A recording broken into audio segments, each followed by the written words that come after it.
What's up, y'all? It's your boy Wendell, WM Sports, and we got another video. So, I'm gonna talk about the current state of the NBA, vaccinations, and a little bit of just talking. So, we haven't really had to sit down and chat talking a while. I've been talking to a lot of my friends who are players, coaches, talking about how COVID impacted them and stuff like that. But we're gonna talk a little bit more about now the NBA. So recently, it's been a few COVID people getting COVID a few times now, but it's not as much as it was before. And I think it brings an interesting case with the vaccinations, since the vaccinations becoming like a thing of now. It was with like Pfizer, Moderna, Johnson Johnson, et cetera, et cetera. It's interesting how the NBA is kind of carrying it. I'm not trying to bash no one or nothing, but it's just interesting how like now it's kind of like I wouldn't say they're forcing you to get it, but it's kind of like you're gonna have to get it if you want to like do stuff. So a lot of players are getting it. I seen an article that's saying the NBA and NFL, like NFL, NBA and MLB, they're doing like player incentives. So like you'll get money pretty much to get the vaccine, or even they're they have some players getting it, promoting it on Instagram, Twitter. I guess to just show people that to get vaccinated, and then and also Adam Silver, he said that you don't. He's saying that the players aren't like forced to get vaccinated, but it's like a lot of people are getting vaccinated, and it's kind of like they were saying in the article. Also, I saw like if you get vaccinated, you don't have to wear a face mask during the gym practice. You don't have to wear a face mask, or you don't have to. You can eat an indoor out and inside the facility. You can eat outside facility. I've seen that the Miami Heat, they're having a vaccinated only section, so that might hopefully it doesn't like have like some division or discrimination, because we can might start going to times and then it's like vaccinated versus not vaccinated. Like we have vaccinated seats versus non-vaccinated seats. It's kind of weird, but I mean, it kind of reminds me back in the day when I was a little younger in restaurants, a big no smoking section. But it's just interesting how just life and this NBA period is moving with these whole vaccinations and COVID, and like I think people still forget that COVID's still a thing. We're still living in COVID. So it's just real interesting, just that whole situation with the NBA and COVID. And then you have some teams, they're trying to do a whole team vaccination, like the New Orleans Pelicans. I'm from New Orleans, if you guys didn't know.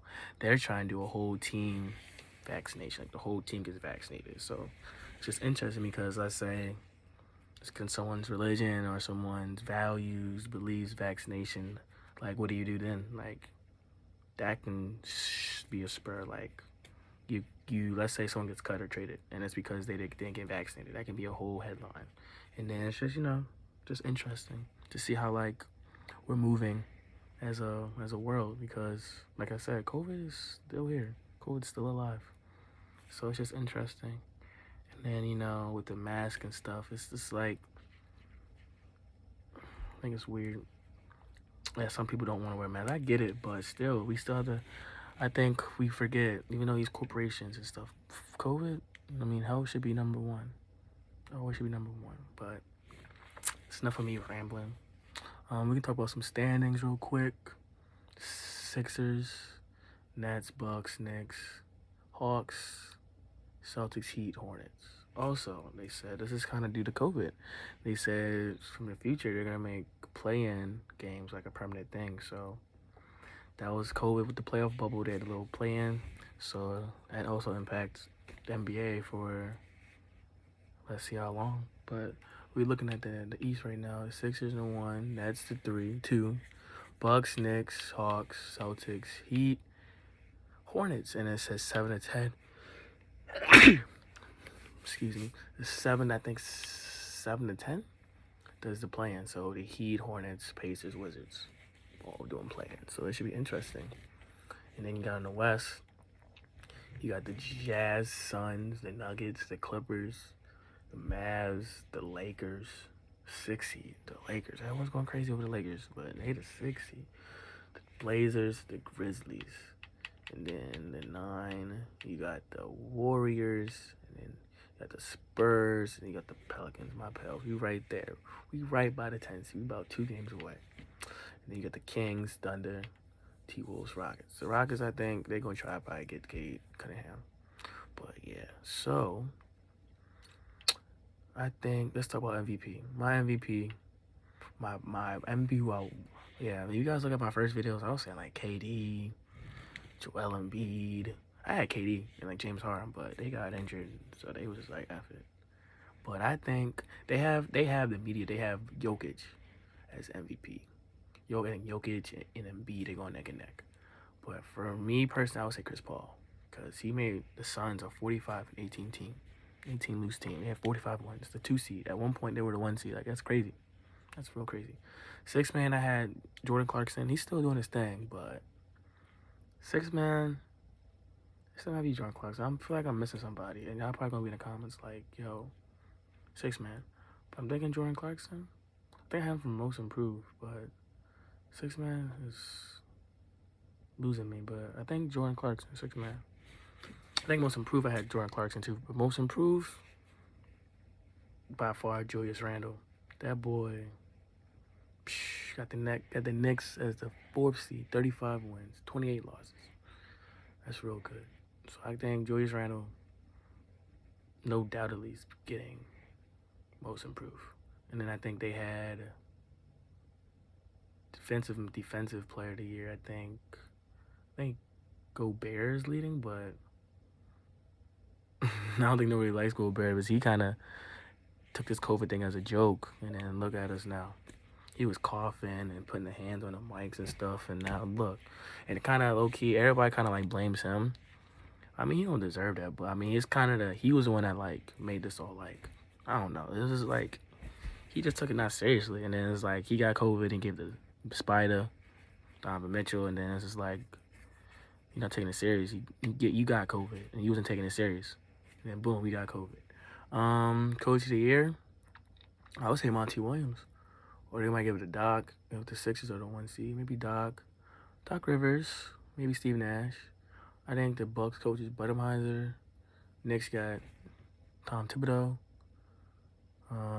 Jazz, Quinn Snyder. Suns, Monty Williams.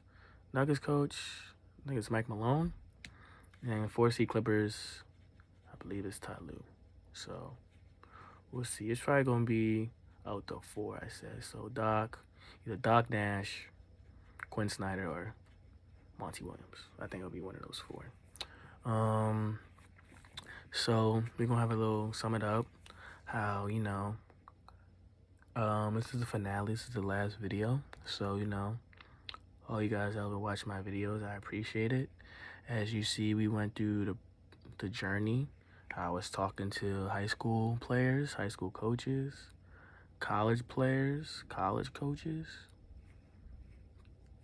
managers, and they were just talking how like COVID impacted them. You had the players, how they had the mask and how it impacted them playing, training.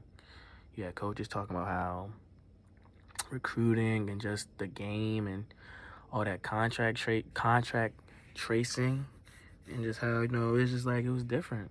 And like COVID is just impacted, and then how my man Chris, he was doing basketball, and how like their impact, how many fans, and he had my friends Tess, who was her senior night was kind of impacted because of COVID. She couldn't even have senior night. She was quarantined.